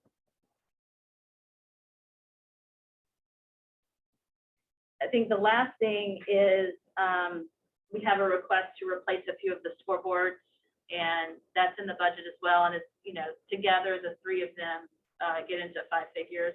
So that's something we'll look at and consider, you know, that item as well.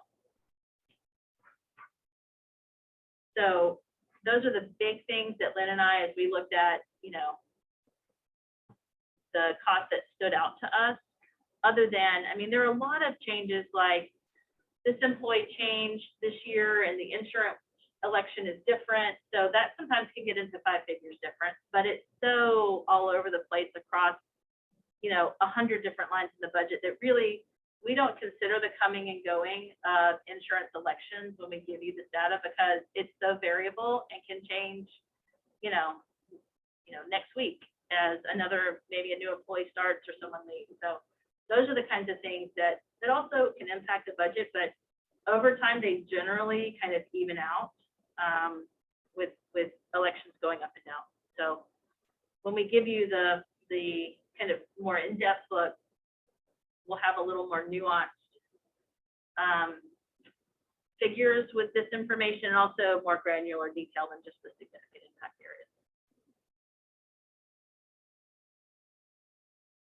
So do you have any questions, or Lynn, do you have anything that you think should be clarified with that? Shaking her head no. I mean, I had a couple of, I wonder if they've changed the ED 279 or because I've seen a different figure than what you have, and a slightly better one. So we should compare notes on that afterwards. Yes, we should. I haven't looked since the day it came out. Yeah, I looked last Friday, I think, or Thursday. So yeah, if my number is right, it's better than your number. So and I'm looking at net. So I'm not looking at. Yeah, I'm mostly looking at the state contribution. So yeah, we should just put our numbers together. But I mean, I agree with the basic bottom line is that you know, the ED 279, we're going to see several $100,000, some of which comes from this legislature specifically trying to reduce taxes on towns. They changed the mill rate from 7.9 to I think 7.1, and you know, certainly my hope we'll see how the budget works, but you know, there was a conscious intention by the legislature to reduce taxes, and I'm hoping that that's something we can see our way to making work. But it also, there is a substantial increase to RSU 26, partly because you know, targeted areas, students with special needs and things, but also because our enrollment's up by 20 students. You know, there's lots of different versions of enrollment figures, but the version that goes into the ED 279, we're up by 20 students, so we're up by about 2.5%, and that drives almost everything in the ED 279. So, you know, I think that's credit to, the entire district and the teaching and the program we put forward, that the student enrollments are going up. And that does come back around in terms of increased funds. So, I mean, the only other big picture thing I would add, and you certainly communicated this, but last year's in many ways was pretty simple. We didn't see big changes in what we were doing. And we had federal money and state money increasing. So we were actually able to give several $100,000 back to the taxpayers last year. And, but it was an easy budget season in the sense we didn't have long conversations. There just weren't lots of decisions or tough decisions to make. This year, I don't know, I don't even know yet whether I'd say it's going to be a hard year or an easy year in terms of the final numbers and the things that we can pay for or can't pay for. But the one thing I know is there are way more moving parts than there were last year, right? The revenues are increasing, the expenses are increasing. How that's going to balance out, I think, is still a conversation to have, and a lot of pencil sharpening still to do. But there's a lot more movement on both sides of things, and the designated fund balance too is also moving. So all the pieces are moving. So I think it's going to be a year. And of course, we knew this year's budget from the legislature was largely set by last year's legislature. So we had a pretty good indication already that that was going to be a good year. But next year, it's totally up to the whim of the November 2022 election. So I think we need to be. With that, there's a good chance that it can be a less favorable environment for education. Any change is going to be a less favorable environment than what we have today. So I think we have to factor that in too. So a lot of moving pieces. And I think last year there was not a real need to be strategic. We kind of knew our budget for next year from the legislature, and we knew we had more ESSER funds. And this year, I think we're really a lot of moving pieces. Every piece of the pie is changing significantly. And we're going to really have to think strategically about not just this year's budget, but the next year or two out and how that impacts things. So I think there's going to be a lot of conversation to have around the budget.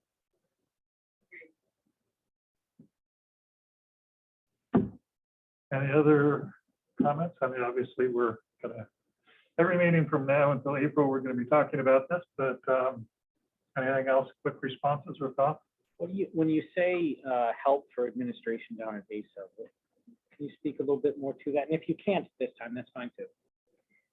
Well, I really don't have a specific model, because I think in a with part-time help, I mean, it's going to depend on applicant pool and what's available to you.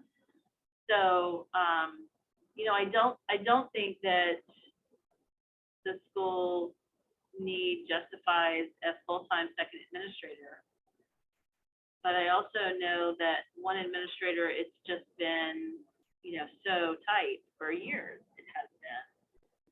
And, I think that, it really, I can't really, I mean, I have wonderings in my head, but it's just going to depend on who applies for the position, if we have a position. But we would advertise it at the way I'm imagining it, as like a part-time assistant principal. Or we could call it something different, but it's that kind of role. And one of the things, there's a lot of evaluation of staff that is a big load on that principal. And then just working with staff and being available with students to meet student needs in the building. And Kristen, is out on recess duty, and there's just things that the one person is trying to do all these things and they just can't get to everything. And so I just feel like having someone else have time to do those roles, they'll have to figure out if it's someone who's just in the building half time and what that looks like and how that can help. And then if it's not someone who's in the building part-time, if it's someone who works at ASA who is applying for the half-time position, and then we have to fill the other half of their position with someone else, and I think it has different potential for how it can look. So I think we have to advertise it if it moves forward as a part-time assistant principal, and then based on the individual we think is the best fit, then we can design the kind of flow of it.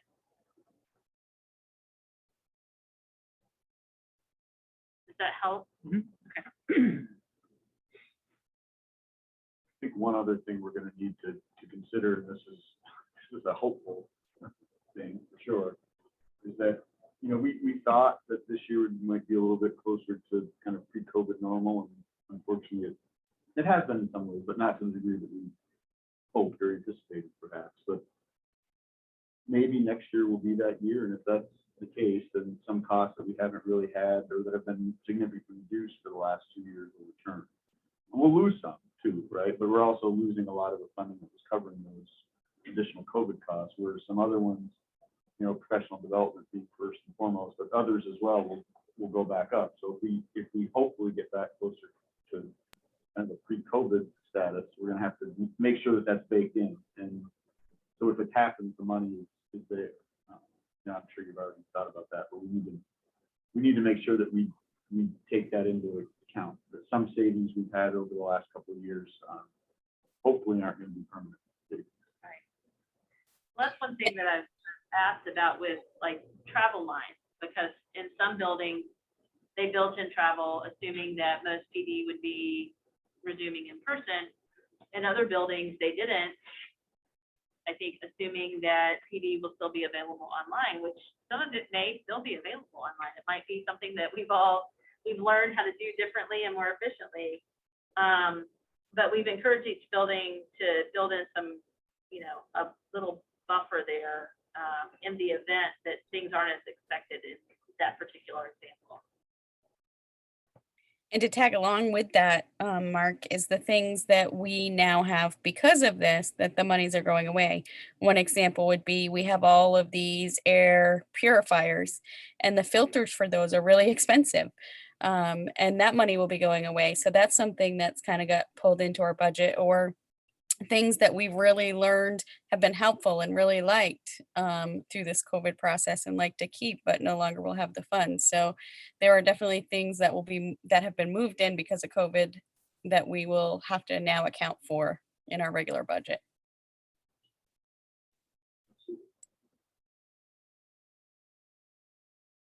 Yeah, I think, you know, one thing that Brian said last year was, as we were planning for this current year, last spring, it was a much easier budget process than we've had since I've been here. And it's because I think everyone, I mean, we all just approached the budgeting last year as, look, we're not, subsidy's so uncertain right now. We just have to be very lean with our purchasing. And people did a really great job of hearing that message and bringing forward numbers that we felt like could be supported in the budget. So really, we didn't have to grapple with hard decisions here in the board forum, because the hard work had really been done by staff as we assembled the budget. And I think what we're returning to is, you know, what we see here is people kind of going back to, you know, putting in, you know, for some things that have been deferred for a couple of years where we have put things off. And then also putting in for needs that they see that they're ready to grow and expand program and kind of have visions for how they want to grow into the future. Whereas I think we've pushed pause on some of those things for a couple of years. And so I do think, given that, it's going to be, you know, back to kind of challenging budget deliberations that we're more accustomed to having during budget season than we had last year. So it's maybe a sign that it's a good sign that, you know, we're getting back to kind of the way that our staff grows and evolves, and our budget has to grow and evolve with it. I think the only thing we know for sure is expenses are going up and revenues are going up. Yeah. And there's going to be a lot of conversation. Those are the three things we can say right now. Right. And I think we can also say that expenditures in our, you know, first draft at least, are greater in increase than our revenue has been shown to us in AB 279. So there's a gap, which is not surprising, right? Yep, that's the norm. That is the norm. To start. All right, anything else? We ready to move on to brown-tailed moths? I know, Patrick, you'd asked this to be on the agenda. I think you were just concerned that you'd seen some nests on grounds and wanted to know what was happening.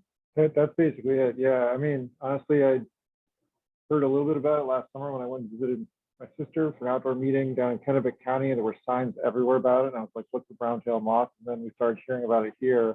I saw the town had it up on their billboard and looked into it a little bit more and realized that my yard on my apple tree, it's like covered in brown-tailed moth nests. And then I started seeing them on the school grounds. And I was wondering if that's something that has been addressed or if we had planned for that, because it basically makes my sister lives down close to Portland, and the kids there just get covered in rashes just playing outside at school because of everything in the grass. And during certain parts of the year, it's pretty awful. So I was wondering if we had a plan for it here. Your question prompted me to talk to Bill, who's been doing some investigation, so he can kind of report where we are.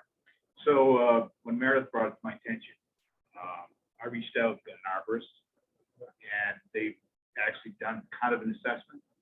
That we definitely have some moths. At this point, they're not sure what they are. Could be the brown mothtail, we don't know. But right now, and it's funny because right after you had mentioned something, Meredith got an email from somebody that actually had to be on site and asked pretty much the same question and wanted to come in and help out. So we're going to hit it from two different ways. We've got the arborist coming in, give us an idea of what the cost is going to be, but we've also had, correct me if I'm wrong, I think it was Allison, I don't know how, but I don't know what her last name is. There's a couple of people in the community. Yeah, a couple people in the community come forward, and they're actually having some discussion with us. I have a call with one of them tomorrow, and we're going to discuss what they can do to help out along with the arborist coming in. And basically what they're going to have to do is cut them out and burn them. And so, yeah, we plan on taking care of that on our facility. And I'm not a huge fan of pesticides, but I understand there's some pesticide treatments that can be timed very specifically in the springtime when they're just emerging that then don't affect other things. So I don't know. I'm trusting you got to the arborist, but thank you for looking into it. Correct. I think we'd be better off if we really try to do it without pesticides. Yeah, absolutely. There's one more thing we've got to deal with. I haven't heard from him yet. They're supposed to factor on what the plan, but I think the plan is really mostly to cull them out and burn them. My understanding is the pesticides aren't that effective.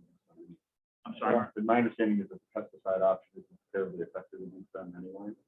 We had a fair number in our property last year, and the solution was essentially cut them down, either soak them in soapy water or burn them. So I cut them down, burn them, and use it. So that's kind of what we're talking with the two groups. We've got the arborist who's going to come in, and the group as well, who actually have quite a lineage of experience with that kind of stuff. And they're also having they were going to talk to the Orono Tree Board. They had a meeting, I think, last night or the night before. I think last night. They were going to discuss it and have some conversation around. So I'm going to actually try to reach out to Slade tomorrow and probably have some more information for you. Thank you so much. Yeah, thanks for bringing it forward. Are any of the people who reached out from the university? Yes. One was, yeah. One was from the university. I mean, brown-tailed moth people are down the hall from me at work, so if it's helpful, I can put you in touch with people. The arborist probably knows what's going on too, but if it's helpful, I can put you in touch with people there too. All right, moving on to co-curriculars. I would make a motion to approve the slate of co-curriculars as presented. Is there a second? Second. Just for the record, they are teacher mentors at ASA, Jessica Barnes and Laura Cavazos. Any further discussion? We'll go ahead and vote. All those in favor? Okay. Next up, we have the added agenda item, which is a change order. The policy is basically Meredith and I and Bill have variously, without getting into details, had authority on change orders up to 25,000, but anything over 25,000 needed to come to the board. So you may or may not know the construction is very formal in the sense that the architects put a request for a quote. The Bowman, the contractor, puts the quote back. That then comes to us for approval. It's all a very written, documented process. And there are dozens and dozens of small changes that go through. And some of the big ones, like I think the last one that came to the board, pertained to parking paving, right? We had an opportunity to do additional parking. some of which we were planning to do on our own anyway, but we got a good price, but that was big enough to came to the board. This one is related to the auditorium. And it's basically because the auditorium is running behind schedule and it's the last thing running. And the contract, it basically means the contractor's gonna have to stay on site longer than originally planned. And so there's a cost of a site supervisor, there's a cost of keeping dumpsters around, you know, porta potties, and I don't even know what the whole quote is. I did see it at one time, but there's just costs for keeping. 40,000 of it though is for 2 positions, is what it looks like to me. What's that? So 40,000 of it is for 2 positions, is what it looks like to me. Yeah. Yeah, you gotta have a site supervisor. That's, I think probably in the law, that's not optional. And yeah, it comes out to about, it's a little bit less than $1,000 a day. And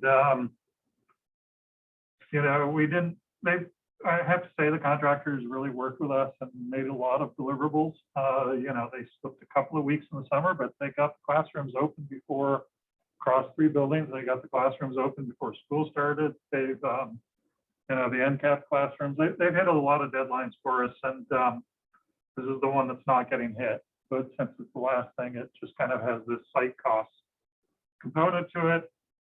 I don't know if it's even productive to get into how this happened and whose fault it is. It's some combination of, you know, additional change requests that we've been making along the way, some combination of the architects failing to communicate and respond quickly to requests for information. It's some combination of Bowman maybe not ordering things as early as they should have, although as we all know, you know, we got caught by that ourselves on the bleachers. We thought we ordered it with plenty of time and it turned out we didn't. So it's a whole mix of things. But the way school construction works, the architects are pretty much off the hook. It's down to us and Bowman. I will say, I think Bowman, you know, I agree that sounds like a steep number on one level, but asking around, I'm hearing stories of school construction contracts with $3,000 a day site costs. So I think Bowman did make a good faith effort to kind of cut it down to actual out-of-pocket costs. Not, they did specifically cut out their profit margin, right, which is a line item in most of our costs. It's a totally legitimate cost. I think they made a pretty good faith effort to keep it minimal. It is what it is.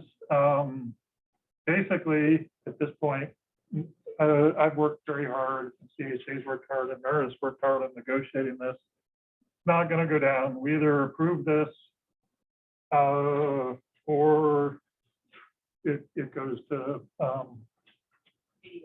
mediation, and that probably costs us as much as this or more. So it's kind of a hold your nose kind of thing. I don't, you know, in the grand scheme of things, honestly, this construction project has gone incredibly well. I don't have deep issues with anybody who's involved with the project, but you kind of know in a project this big, there's going to be a few places you're not happy, and this is the place where we're not happy. But I also don't think we have a choice. So I'm certainly recommend we go ahead and approve it. You know, Meredith, you can add whatever you want to add to that.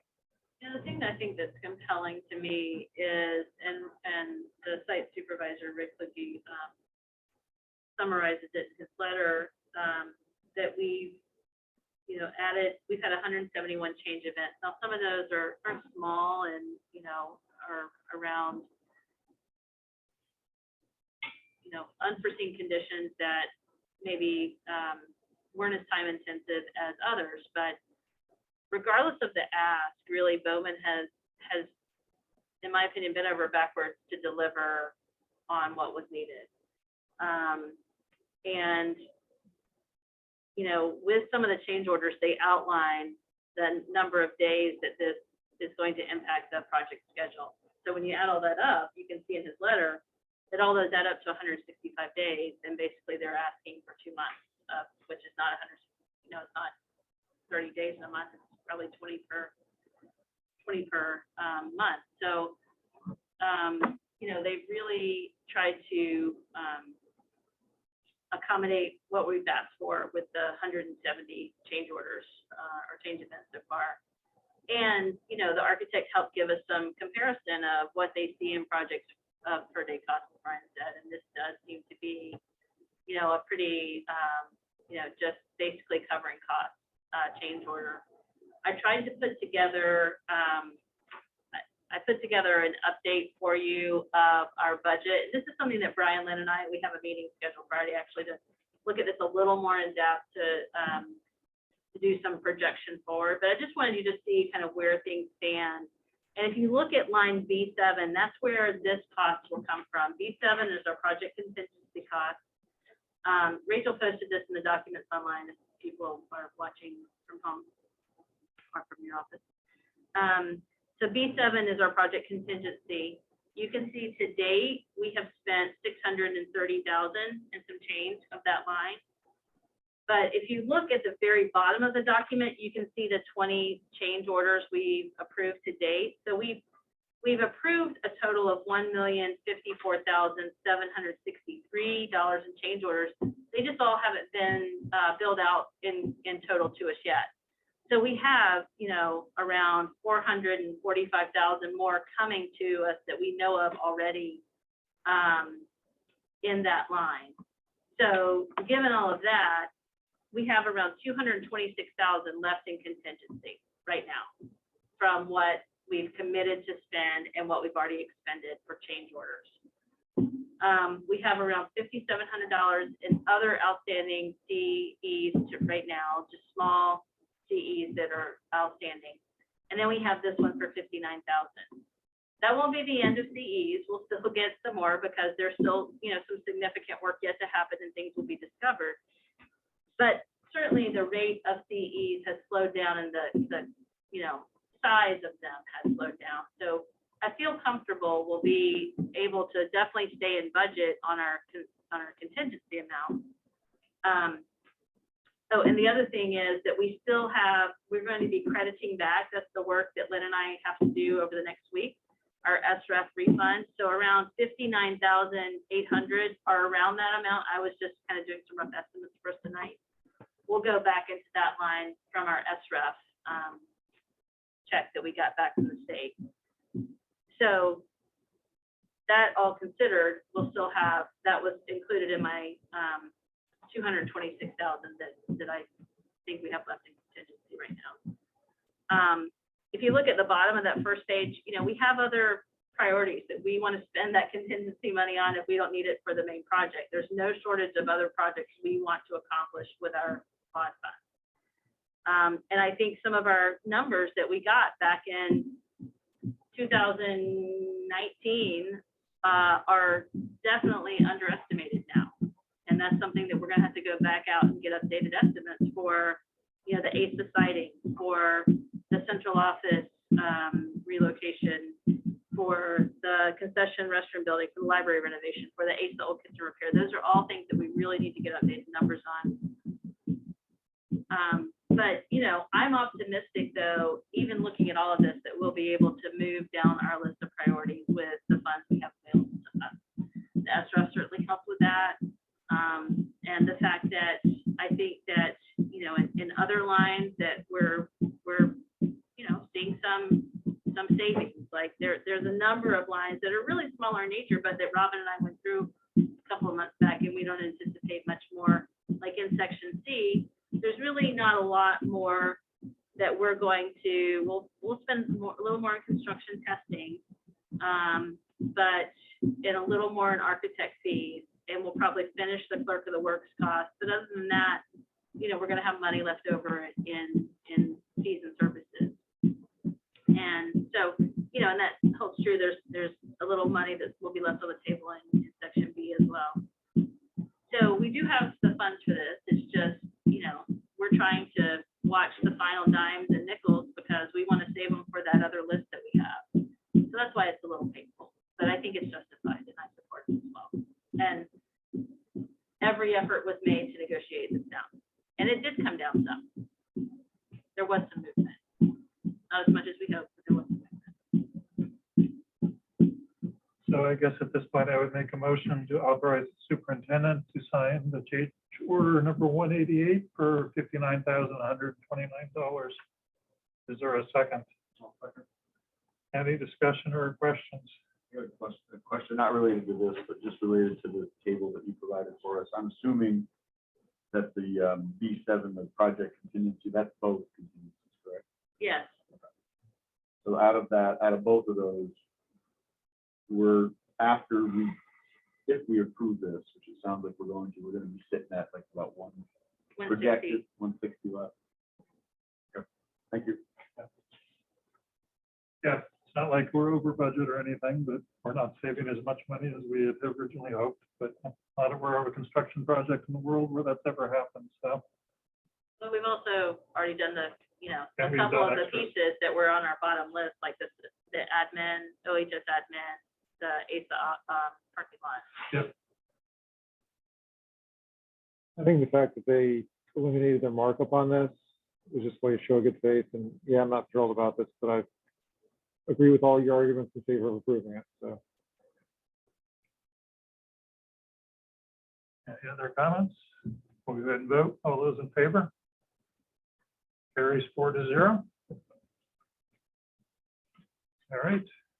We're on to reports. Policy Subcommittee's meeting next week. We will be taking probably our last look at I think it's IHA or IHL.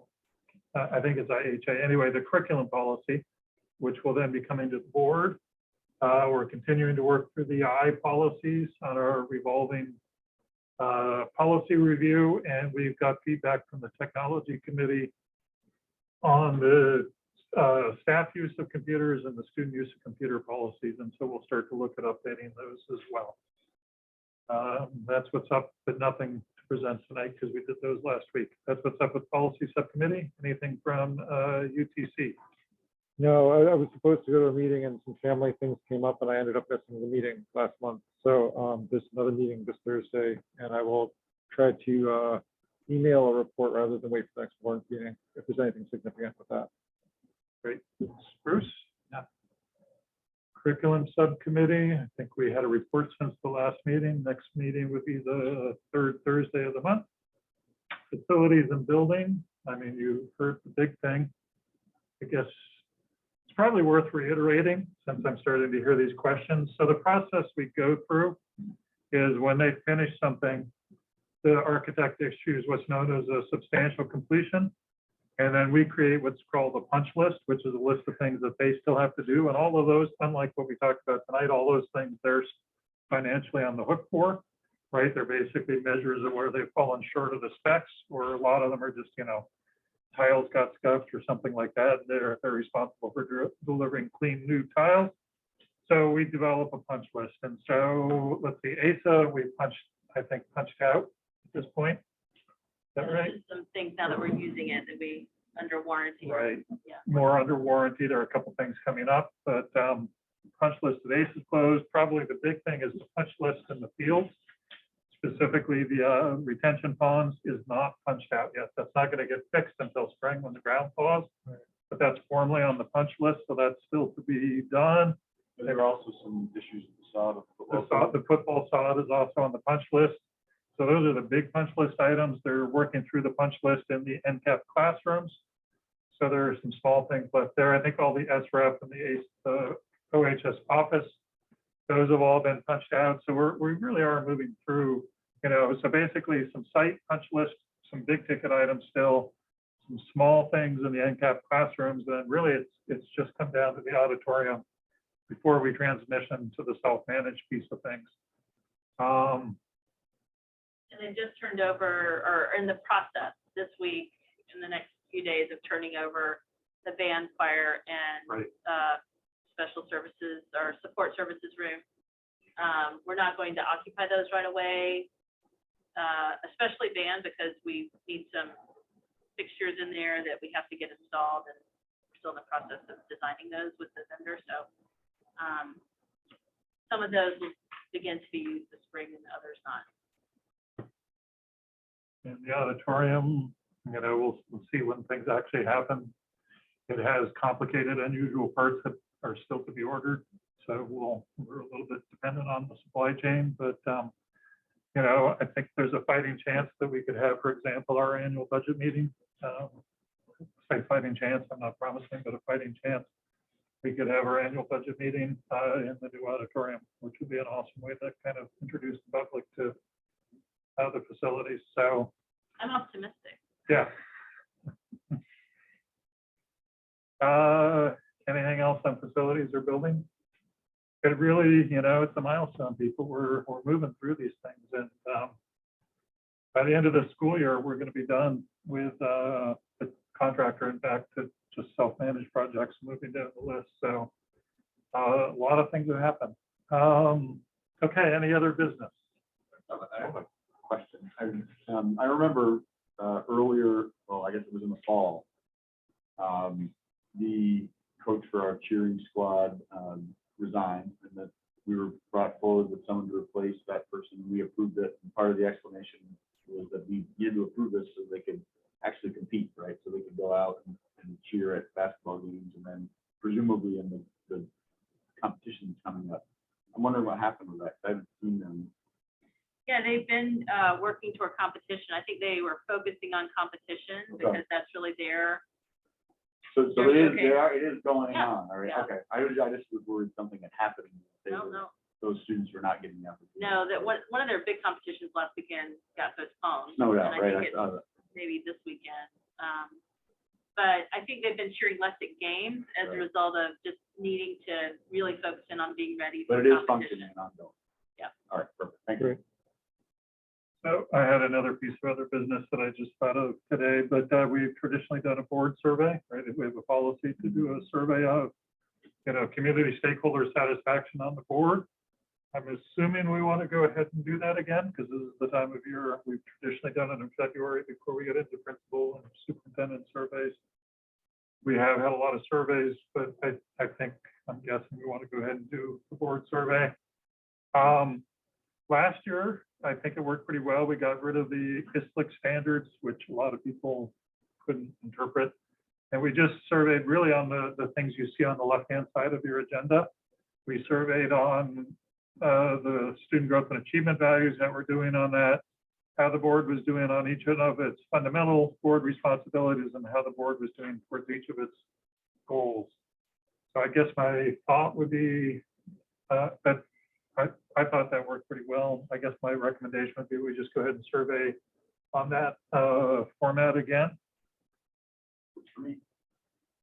Do people want to see a written version of that, or it's really just literally taking all these bullet points, the 1 to 7 scale, tell us more open-ended question, and then at the bottom of the survey, tell us more anything we missed open-ended question. Is it okay for me to just write that up and circulate it for the break, or would you all like to see a printed copy of the survey at the next board meeting? I'm fine with you doing it. Okay. So I'll work with Meredith to get that out at the right time, but I'm thinking sometime before spring break, the next week or two might be a good time to do that. When do you do the principal superintendent? We've done you and I haven't talked about it, but we usually do the superintendent before the principal. So like superintendent in March and the principal in April. So if we get this out before break, there'll be about a month between this and superintendent, and then there'll be a month between this and. Yeah, that's why I'm kind of rushing to get Yeah, there. we usually Move it do along. superintendent in Marchish, late Marchish, and the principal one. April to May. Yeah, I think that's good. Could you just check in with Beth to see if she wants to take a look at it? Yep, I can do that. Thanks. Yep. I don't have a lot of survey design experience, but I know she looks at that stuff. Yep, good point. I'll, yeah, since if it's just one person, it's not a open meeting thing, I'll just try a written copy by her. Great. Yep. Any other business? Any requests for future agenda items? My laptop battery died, but it's open for public comment. Somebody else is going to have to tell me if there is anybody who wants to make a public comment. I'm not seeing it. Not seeing any public comments. Our next meeting is going to be a workshop at 5:30 on Tuesday, February 15th, and then a regular meeting, 1 hour delay at 7 p.m. on Tuesday, February 15th. Okay. Are there any requests for information or follow-up? Just request for coffee. Maybe I'll You bring bring some in. that to the I'll bring next some in if anyone wants it. Yeah, yep. We may all need it by the time we get to budget discussion. All right, I would make a motion to adjourn. Is there a second? Any discussion? All those in favor? Thank you, everybody.